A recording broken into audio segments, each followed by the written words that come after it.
आखाती युद्धाचा परिणाम हा भारतावर पडत असताना ठिकठिकाणी सिलेंडरची कमतरता, लोकांनी पर्यायी साधन म्हणून चुली पेटवलेल्या आहेत। आणि आता आपण सध्या आहोत भंडाऱ्यातील वसंत सॉमिलमध्ये। आपण बघू शकता या ठिकाणी जलाऊ लाकूड तुकडे आणि भुसा हा मोठ्या प्रमाणात विकल्या जात आहे। युद्धाच्या आधी याची विक्री फार कमी होती आणि आता या युद्ध काळात या लाकडाला किंमत आली असून आता याची विक्री दुपटीने झालेली आहे।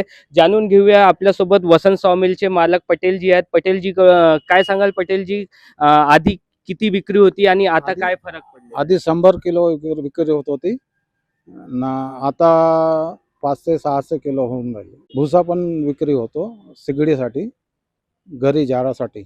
लोक हॉटेलवाले तर गुटके नेतात ना, घरगुती जलावून येतात।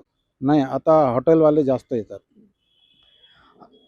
हॉटेल मध्ये बहुतांश प्रमाणात सिलेंडर नसल्यामुळे, कमर्शियल सिलेंडर नसल्यामुळे हॉटेलवाले आता या ठिकाणी भरपूर प्रमाणात लाकूड घेऊन जात असल्याचे पटेल सॉमिलचे मालक यांनी सांगितलेलं आहे। नितीन कुथे, LS मराठी, भंडारा।